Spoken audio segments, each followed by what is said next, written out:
இன்றைக்கு ஏழை எளிய மக்கள் வேலை இல்லாமல் தவித்துக் கொண்டிருக்கின்றார்கள்.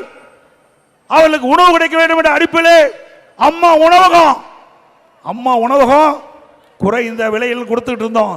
அதை இலவச விலை இல்லாமல் கொடுத்தோம்.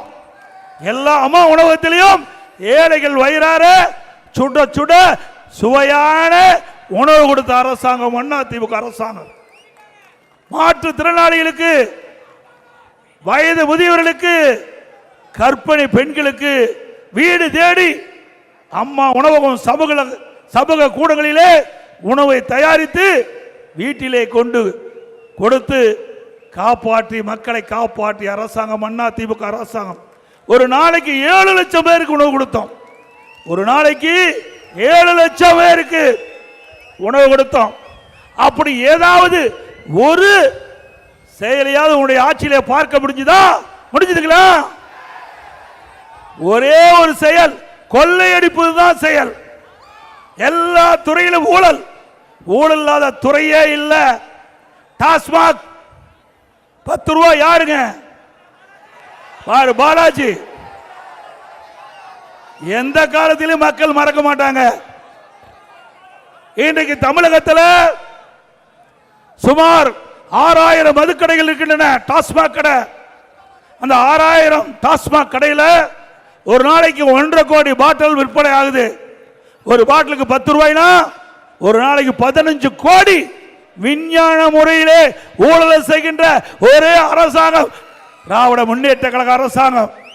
மாசத்துக்கு 450 கோடி, வருஷத்துக்கு 5400 கோடி. இந்த 5 ஆண்டுல மட்டும் சுமார் 24,000 கோடி டாஸ்மாக் கடையில் ஊழல் செய்த அரசாங்கம் திமுக அரசாங்கம்.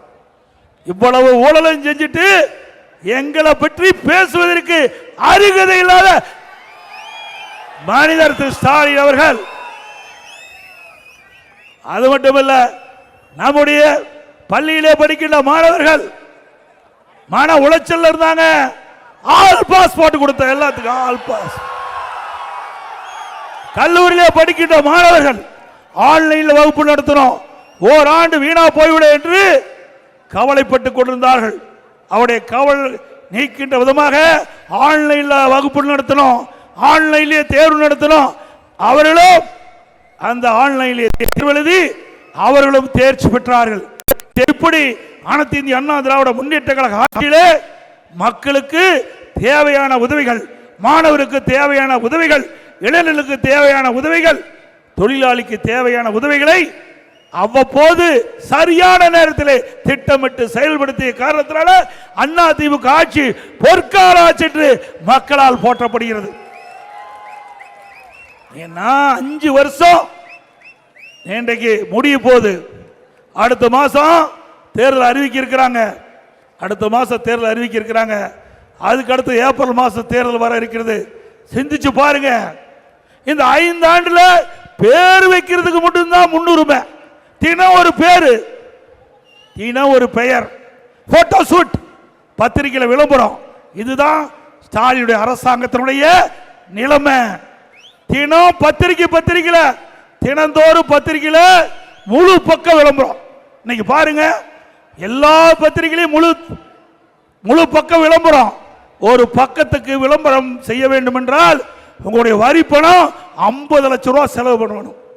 சாதாரணமாக நினைச்சுக்காதீங்க. ஒரு பக்க முழு விளம்பரம் தமிழ்நாடு முழுவதும் வர வேண்டும் என்றால் 50 லட்சம் ரூபாய் எங்களுடைய வரி பணம் செலவழிக்க வேண்டும். அப்படி தினந்தோறும் விளம்பரம் கொடுத்துக்கிட்டு இருந்தா இந்த வரி பணம் பூரா விளம்பரத்துக்கு தான் சரியா இருக்கும். நாட்டு மக்களுக்கு தேவையான திட்டத்துக்கு இல்ல.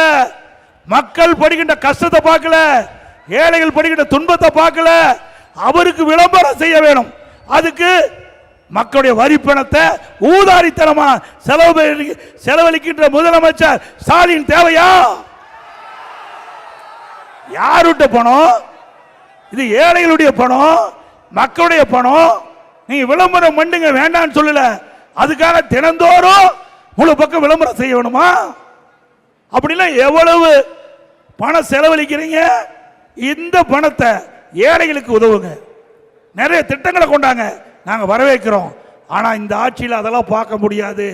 அவருக்கு வேண்டியது விளம்பரம், போலியான விளம்பரம். அது உண்மையா செஞ்சு விளம்பரப்படுத்தினாலும் பரவாயில்ல, எல்லாமே போலி, பொய். இதுதான் இந்த ஆட்சியில் பார்க்கப்படுகின்ற நிலைமை என்பதை இந்த நேரத்தில் தெரிவிக்கிறேன்.